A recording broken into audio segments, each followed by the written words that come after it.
Hello friends, मैं Amit Chaudhary, channel का host, आपका दोस्त। और अभी मैं लेके आया हूँ डॉक्यूमेंट्स रिक्वायरमेंट।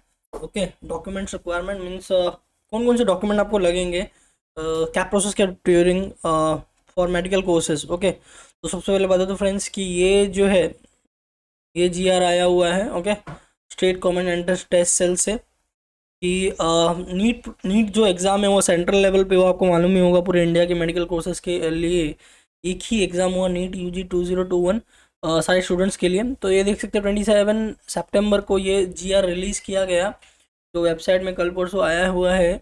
ओके, तो भले एग्ज़ाम एक ही हुआ पूरे इंडिया में बराबर, बट जो उसके एडमिशन्स प्रोसेस है वो स्टेट गवर्नमेंट के द्वारा कंट्रोल होने वाला है। जैसे कि महाराष्ट्र के सारे मेडिकल कॉलेज जो भी है, गवर्नमेंट और प्राइवेट वाले, ओके, सबका जो एडमिशन है वो state common entrance test cell इसके द्वारा होने वाला है। ये बॉडी है जो पूरा एडमिशन प्रोसेस कवर अप करने वाली है और कंट्रोल करने वाली है।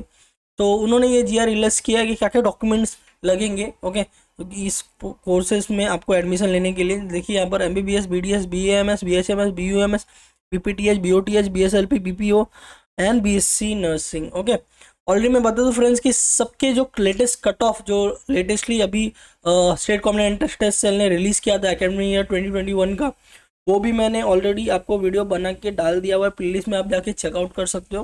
ओके, अब देखते document. Checklist of document necessary for admission to undergraduate health courses academic year 2021 का कट ऑफ मैं ऑलरेडी डाल चुका हूँ।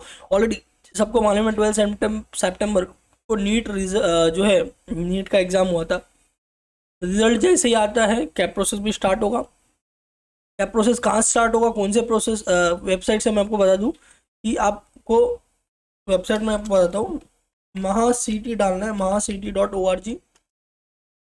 तो ये वेबसाइट है जहाँ पर महाराष्ट्र के जितने भी कोर्सेज होते हैं, टेक्निकल मेडिकल कोर्सेज, वहाँ के एडमिशन यहाँ से कंट्रोल होता है इस वेबसाइट से।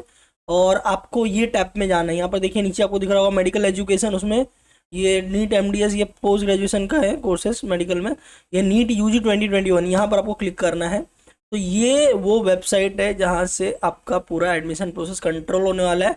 और मैं जो आपको लिस्ट ऑफ डॉक्यूमेंट बता रहा हूँ, ये रहा, ये वो पीडीएफ है, यहाँ से आप क्लिक करके पीडीएफ डाउनलोड कर सकते हो, जो मैं आपको पीडीएफ अभी एक्सप्लेन करने वाला हूँ। लिस्ट ऑफ डॉक्यूमेंट चाहिए, कैसा चाहिए, कहाँ कहाँ से चाहिए। ओके, और ये ये जो है list of last admit candidate, ये वो कट ऑफ लिस्ट है, पीडीएफ है, जो मैंने ऑलरेडी वीडियो बना के डाला हुआ है और एक्सप्लेन किया है, वो आप वहाँ पर देख सकते हो। यहाँ पर आपको पूरा खाली खाली दिख रहा होगा, बट कुछ दिनों में यहाँ पर आपको सब कुछ आएगा, जैसे कि डेट्स आएंगे, क्या प्रोसेस, क्या क्या क्या प्रोसेस आने वाला है। यहाँ पर एक टैब आएगा जहाँ पर आपको कुछ रजिस्टर करना होगा, सब कुछ आने वाला है। ओके, तो अभी इस वेबसाइट पे काम चालू है। तो चलिए मैं आपको एक्सप्लेन करता हूँ। ओके, कि क्या क्या डॉक्यूमेंट लगने वाला है। ओके, चलिए देखते हैं। तो यहाँ पर देखिए, दरअसल भी common counselling for admission health science. Okay, एक ही काउंसलिंग प्रोसेस होगा, कॉमन काउंसलिंग प्रोसेस होगा उस वेबसाइट पे, जो मैंने आपको अभी दिखाया, सबके लिए, गवर्नमेंट कॉलेज के लिए, गवर्नमेंट अनएडेड कॉलेज के लिए, एडेड कॉलेज के लिए, माइनॉरिटी इंस्टीट्यूशन, माइनॉरिटी सीट्स के लिए, प्राइवेट कॉलेज के लिए। ओके, और सबका मेरिट लिस्ट के द्वारा ही होने वाला है नीट यूजी 2021 के एडमिशन के बेसिस पे। Candidate need to upload original certificate the time of registration. जब आप रजिस्ट्रेशन करोगे तो आपको सब ओरिजिनल डॉक्यूमेंट जो है अपलोड करना होगा। ओके, और स्कैन करके, और साथ ही साथ जो है आपके ओरिजिनल डॉक्यूमेंट आपके पास होने चाहिए at time of admission to allotted college. Okay, admission जहाँ पर भी होगा आपको वहाँ पर ओरिजिनल डॉक्यूमेंट सबमिट करना होगा। तो चलिए, list of necessary document for reserve unreserve category, सबके लिए, रिजर्व और अनरिजर्व दोनों के लिए मैं बताऊँगा। पहले कुछ डॉक्यूमेंट है जो आप रिजर्व हो, कोई भी कैटेगरी से हो, मींस ओपन कैटेगरी के हो, एससी एसटी ओबीसी, या कोई भी कास्ट या कोई भी कैटेगरी से आप बिलोंग करते हो बराबर। तो ये कुछ लिस्ट ऑफ डॉक्यूमेंट है, 9 डॉक्यूमेंट है। ओके, ये आपके पास होना ही चाहिए, कंपलसरी, मैंडेटरी है। उसके बाद ये अलग अलग कैटेगरीज के लिए जो है बाकी है, इतना मतलब सबके पास होना चाहिए। ये 9 जो है, 9 लिस्ट ऑफ ये सबके पास होना चाहिए। सबसे पहले मोस्ट इंपॉर्टेंट, ओके, ये 9 के 9 मोस्ट इंपॉर्टेंट है। Okay, admit card of NEET UG 2021। तो आपने जो नीट का हॉल टिकट है, एडमिट कार्ड मतलब हॉल टिकट, जो आप एग्जाम देने गए थे हॉल टिकट, ये हॉल टिकट आपको संभाल के रखना है। ऐसा नहीं कि एग्जाम हो गया, रिजल्ट आएगा तो भाई एडमिट कार्ड का काम खत्म, इधर भी रख दो, आपको ये संभाल के रखना है। Second thing is what, copy of online application form latest field on www.mahacity.org। तो मैं आपको बताया अभी वेबसाइट जहाँ से आपका एडमिशन प्रोसेस कंट्रोल होगा, ये वाला है mahacity.org। आप डालोगे वेबसाइट www.marksitu.org ये आएगा। यहाँ पर आपको ये क्लिक करना है, मैंने अभी आपको प्रोसेस ये दिखा, क्लिक करना है, यहाँ क्लिक करके ये वेबसाइट होगा, ओपन होगा। ये वेबसाइट अभी तक अपडेटेड नहीं हुआ है, पूरा अपडेट काम चालू है इसके ऊपर। यहाँ पर एक टैब आएगा, ओके, रजिस्ट्रेशन टैब, जहाँ पर आपको रजिस्टर करना होगा और रजिस्टर करके एक फॉर्म होगा, एप्लीकेशन फॉर्म, उसकी जो जैसे मैंने बोला रजिस्ट्रेशन फॉर्म आप करोगे, उसका लेटेस्ट एप्लीकेशन कॉपी जो रहेगा वो आपको पीडीएफ फॉर्मेट में सेव करके रखना रहेगा और प्रिंट भी करके रखना होगा। तो वो कॉपी की ये बात कर रहा है, ओके।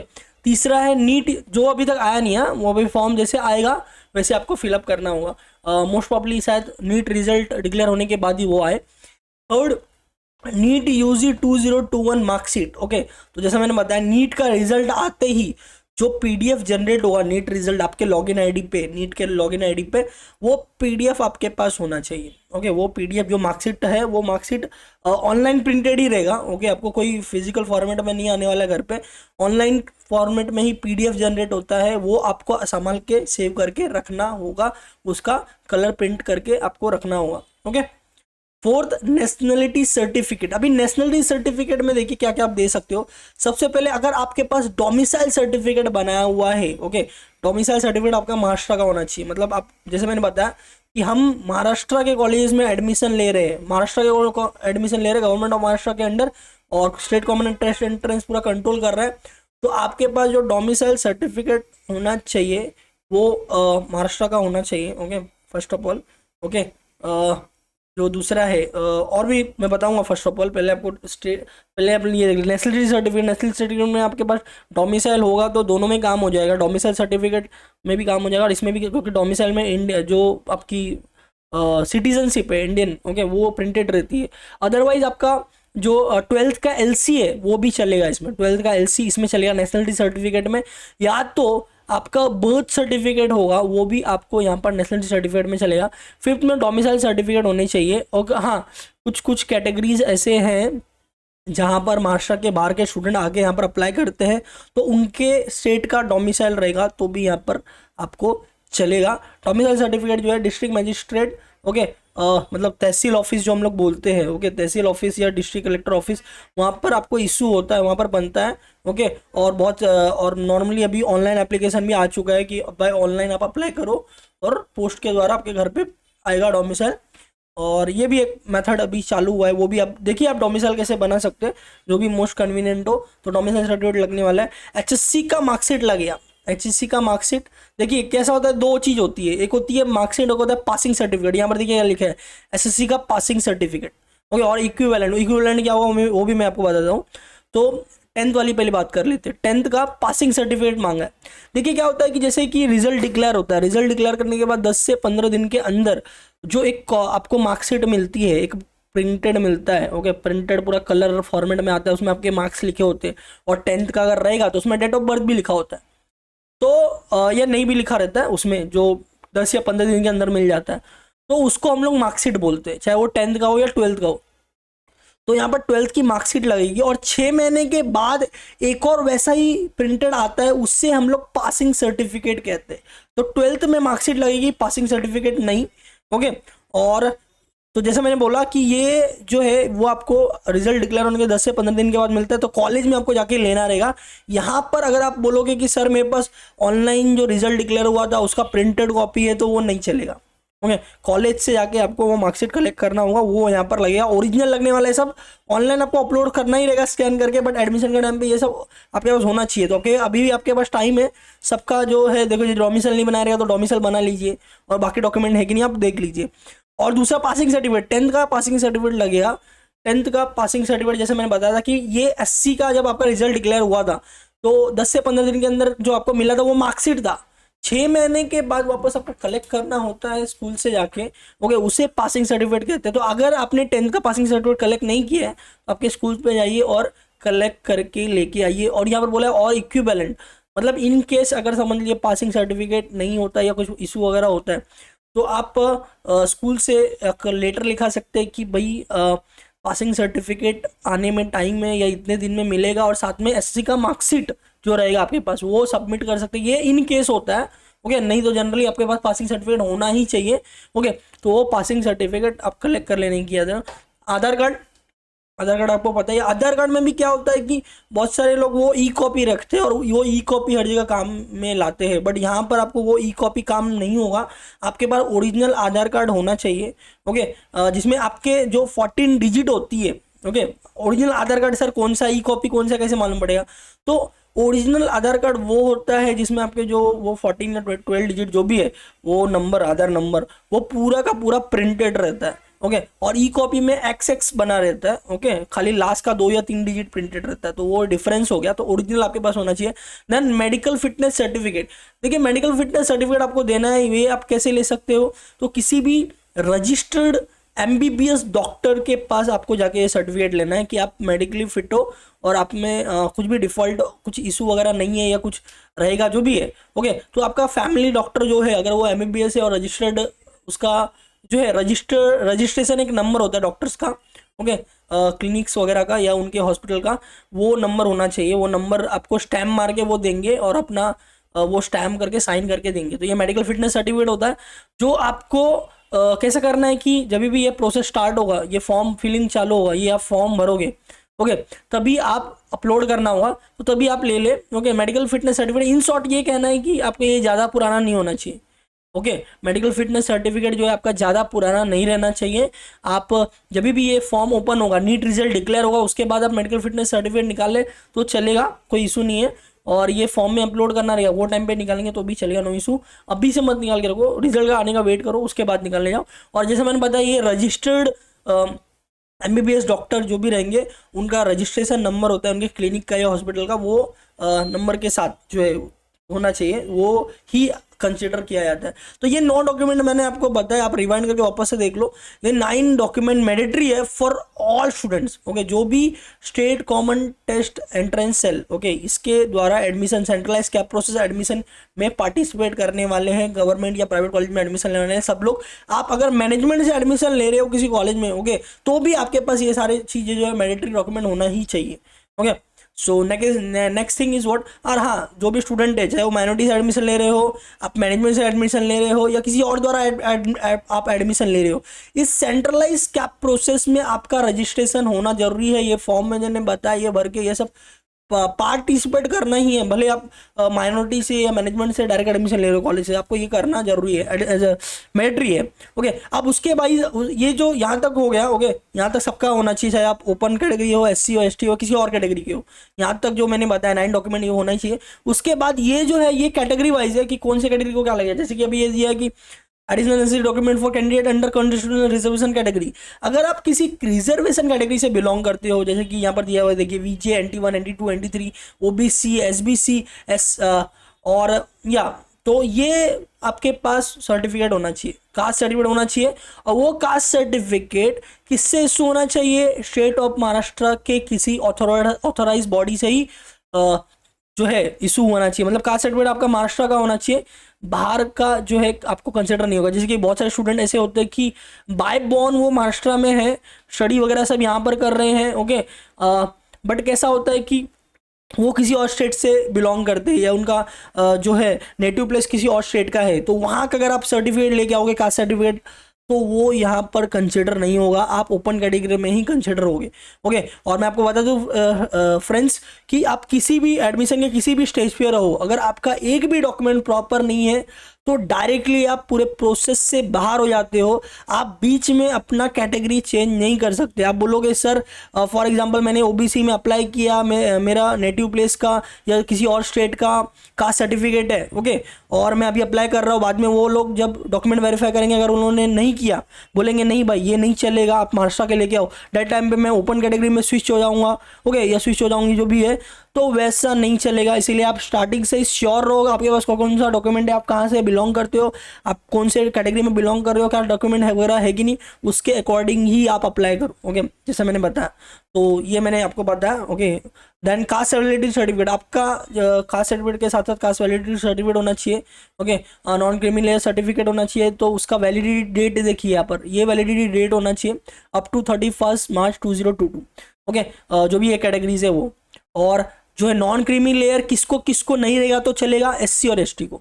एससी और एसटी कैटेगरी वालों को नॉन क्रीमी लेयर की जरूरत नहीं है। बाकी वीजे, NT1, NT2, NT3 और ओबीसी और एसबीसी में जो भी बिलोंग कर रहे हैं उनको नॉन क्रीमी लेयर सर्टिफिकेट भी होना चाहिए। एससी एसटी को कास्ट सर्टिफिकेट और वैलिडिटी सर्टिफिकेट खाली रहेगा तो चलेगा। ओके, सो ये मैंने आपको बताया कैटेगरी के लिए, कास्ट सर्टिफिकेट के लिए। और हाँ, आपका जो भी कट ऑफ वगैरह है, कट ऑफ मैंने बनाया हुआ है, कैटेगरी वाइज ही बनाया हुआ है, तो आप अपनी कैटेगरी का कट ऑफ देख सकते हो। आप प्लेलिस्ट में जाके मेडिकल कोर्सेज की जो प्लेलिस्ट है उसमें जाके आप चेकआउट कर सकते हो। हाँ, अगले कैटेगरी पे आते हैं। अगले कैटेगरी है पीडब्ल्यूडी, पीडब्ल्यूडी कैटेगरी। ओके, तो पीडब्ल्यूडी कैटेगरी में देखिए क्या लगेगा, disability certificate of authorise medical board as पर एनटीए और एमसीसी मेडिकल बोर्ड। ओके, तो इसका कहने का मतलब ये है कि आपके पास जो डॉक्यूमेंट है कि आप पीडब्ल्यूडी से बिलोंग करते हो, ओके, पर्सन विद डिसेबिलिटी, वो ऑथराइज प्लेस से होना चाहिए, वो ऑथराइज मेडिकल बोर्ड से होना चाहिए। वो मेडिकल बोर्ड का लिस्ट दिया हुआ है, मैं आपको दिखाऊंगा।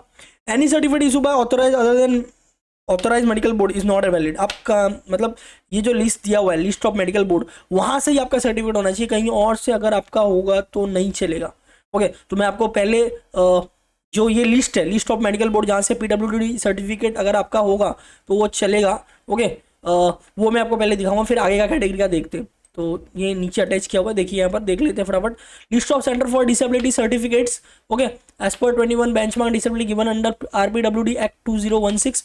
ओके, ये सेंटर्स है। ओके, और ये स्टेट है, Vardhman Mahavir medical college, okay, hospital new Delhi, all India institute of physical medicine and rehabilitation for locomotor disability only Mumbai, institute of post graduate medical education and research Kolkata, Madras medical college Chennai, grand government medical college JJ hospital Mumbai, Goa medical college Goa, government medical college Thiruvananthapuram Kerala, SMS medical college Jaipur Rajasthan, government medical college and hospital sector 32 Chandigarh, government medical college Agartala state disability board Agartala Tripura, institute of medical science Banaras BHU Banaras Hindu university Varanasi UP, Ali Yavar Jung national institute of speech and hearing disabilities Bandra Mumbai for hearing disability Mumbai Maharashtra, और AIIMS Nagpur. Okay, तो ये 30 places के अगर certificate आपके पास है तो आप निश्चिंत रहिए, आप इस कैटेगरी में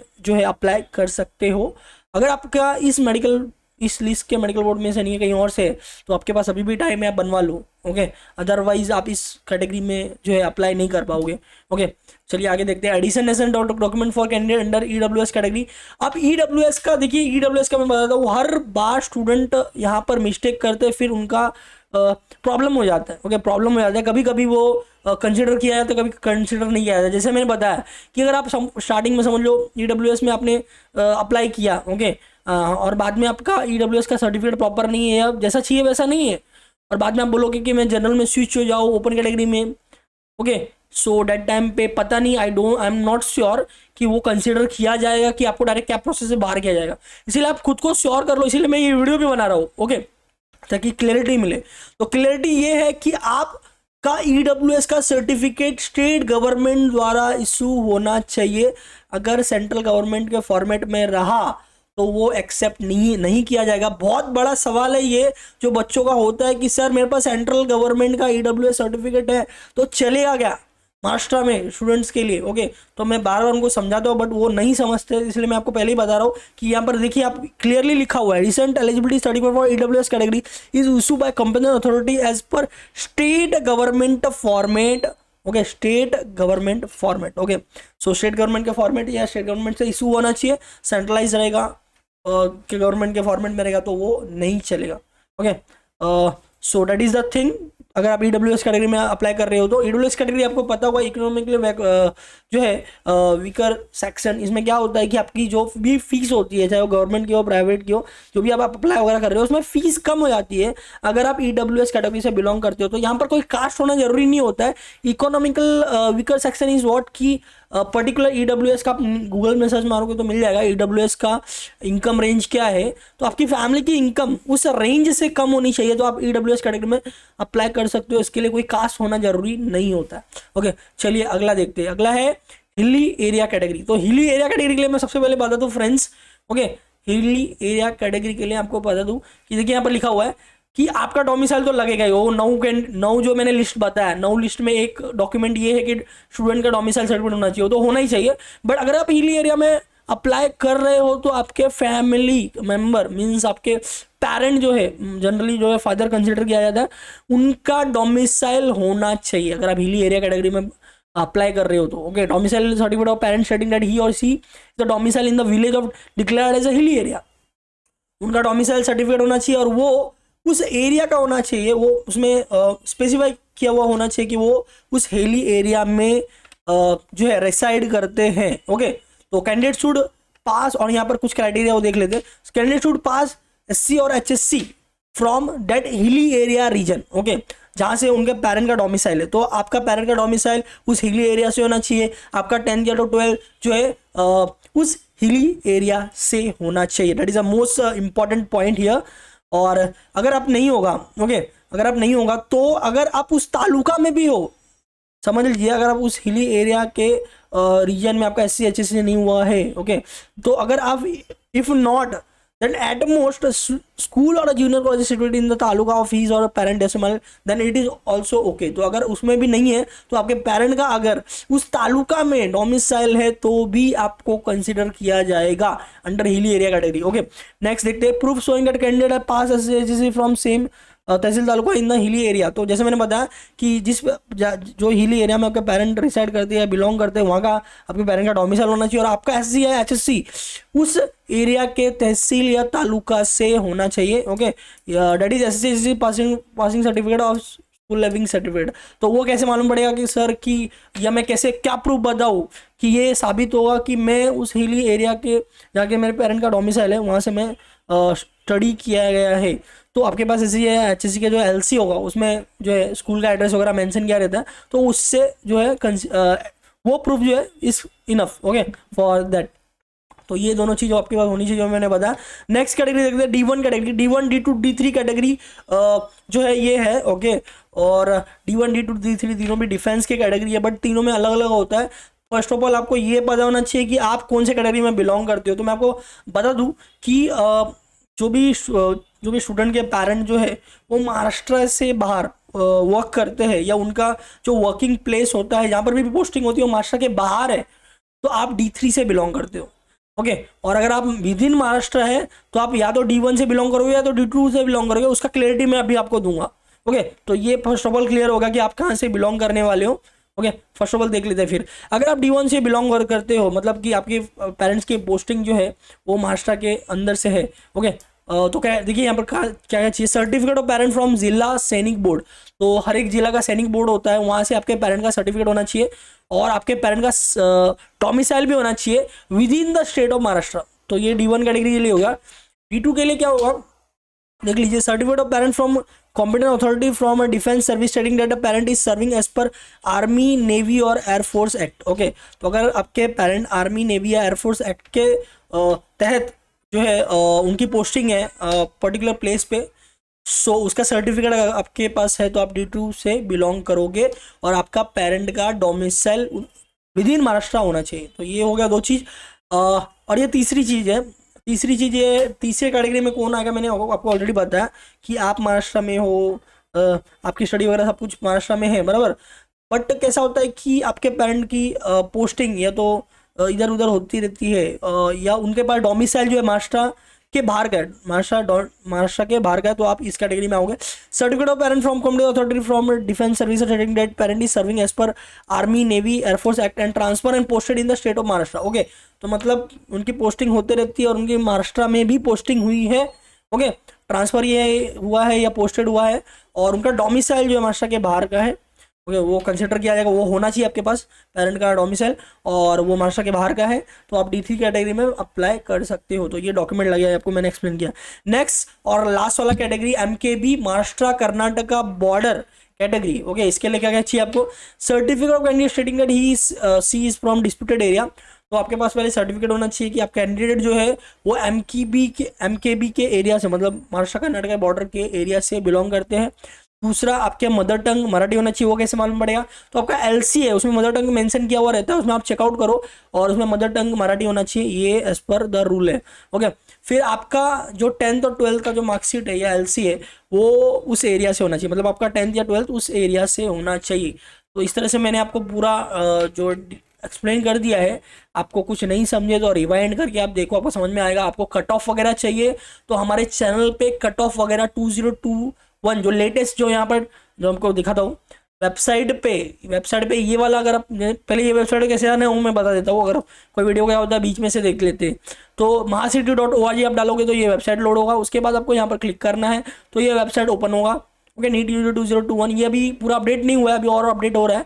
यहाँ पर अगर आप क्लिक करोगे तो ये कट ऑफ है। ये क्या है? कट ऑफ है सारे कोर्सेज का और सारे कैटेगरी वाइज। तो आपको पीडीएफ डाउनलोड हो जाएगा। सर उसका एक्सप्लेनेशन कैसे मालूम पड़ेगा? तो मैंने चैनल पे ऑलरेडी एक्सप्लेनेशन बना के डाला हुआ है, प्लेलिस्ट में आप जाके चेकआउट कर सकते हो। Medical NEET cut off 2 playlist है, नीट कट ऑफ उसमें भी आपको मिल जाएगा और मेडिकल कोर्सेज के प्लेलिस्ट में भी आपको मिल जाएगा। अच्छे से मैंने एक्सप्लेन किया है सारे कैटेगरी वाइज। ओके, तो वहाँ पर से आपको कट ऑफ मिल जाएगा। आपका जो है तो आपका मेन काम क्या है? पहला काम आपका डॉक्यूमेंट रेडी करना, दूसरा आपके कॉलेजेस का लिस्ट रेडी करना कि भाई फॉर एग्जांपल कोई स्टूडेंट मुंबई का है तो मुंबई में कट ऑफ रेंज बैठ रहा है कि नहीं, कौन कौन से कॉलेज में अप्लाई करना चाहिए। अगर मुंबई में कट ऑफ नहीं बैठ रहा है तो और बाहर कहाँ पर अप्लाई कर सकते हैं। ओके, कॉलेजेस के डिटेल भी मैंने वीडियो बनाए हैं, वहाँ पर से आप जैसे कभी कभी क्या होता है कि आप मुंबई में कट ऑफ फिट नहीं हो रहा है तो आप बाहर कहीं पर अप्लाई कर रहे हो, नागपुर पुणे, तो उस कॉलेज में हॉस्टल फैसिलिटी वगैरह है कि नहीं, वो तो कॉन्टैक्ट कहाँ से मालूम पड़ेगा। तो इसके लिए मैंने जो है कट ऑफ के साथ साथ कॉलेज के डिटेल्स के वीडियो भी बनाए हैं। कॉलेज की फीस, गवर्नमेंट कॉलेज की फीस क्या होगी उसका भी वीडियो मैंने बनाया, प्राइवेट कॉलेज की फीस क्या होगी पर्टिकुलर कोर्स है उसका भी वीडियो बनाया। तो प्लेलिस्ट में जाके चेक जरूर करेगा। Thank you so much for watching this video. Maximum student तक ये शेयर करें बिकॉज उनको नहीं मिल पाता है। और ये जो मैंने बताया कि ये 2021 एकदम लेटेस्ट वाला है जो अभी आपका एडमिशन होगा उसके लिए पूरा ये देखिए 27 सितंबर 2021 को ये लॉन्च हुआ है और ये अकेडमिक ईयर 21-22 आपके लिए फॉलो अप होने वाला है। तो स्ट्रिक्टली आपको ये फॉलो करना है। तो मैक्सिमम स्टूडेंट तक शेयर करिए बिकॉज गूगल पे आप सर्च करोगे या किधर सर्च करोगे तो आपको सब जूना रूल्स रेगुलेशन और पुराने वाले जो है डॉक्यूमेंट के जो लिस्ट है वो सब आपको मिलेंगे। तो लेटेस्ट नहीं मिल पाता है स्टूडेंट को। जो मैक्सिमम स्टूडेंट तक ये शेयर करें, लाइक करें, कमेंट करें, शेयर करें। चैनल सब्सक्राइब नहीं किया तो चैनल सब्सक्राइब करें और हमारा टेलीग्राम ग्रुप है अमित चौधरी का गाइड, उसे ज्वाइन कर ले। वहाँ पर मैं लेटेस्ट अपडेट देते रहता हूँ। ओके, और जैसे कुछ आता है न्यूज़ वगैरह या फॉर्म फिलिंग का या कि डेट्स वगैरह कुछ भी तो मैं आपको लेटेस्टली आपको अपडेट करूँगा। Okay, thank you so much guys. बस आप सपोर्ट करें मैक्सिमम ये डेटा पहुँचा के शेयर करके ये वीडियो। ओके, चलिए मिलते हैं अगले वीडियो में। चलिए, ऑल द बेस्ट गाइस।